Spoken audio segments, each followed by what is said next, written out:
ng bayan, maasahan anumang panahon. Magandang araw po sa lahat.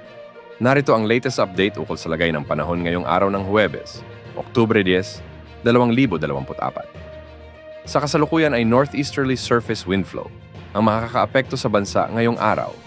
Nakakaapekto ito ngayon sa Batanes, Cagayan at Apayao, kaya makararanas ang mga lugar na ito ng maulap na may mga pag-ulan at pagkidlat pagkulog.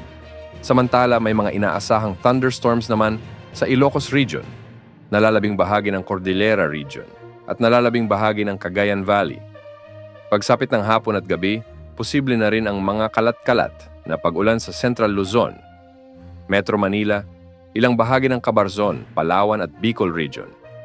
Sa Visayas, magiging bahagyang maulap na may mga isolated rains din ang inaasahan sa Negros Island Region, Cebu Province at Eastern Visayas. Ganitong panahon din ang inaasahan sa Zamboanga Peninsula, Bangsamoro Region, Caraga at Davao Region.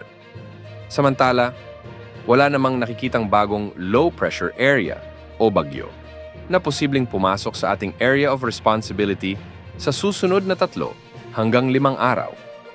Yan ang update sa lagay ng panahon. Ito po ang weather update ng bayan. Maaasahan anumang panahon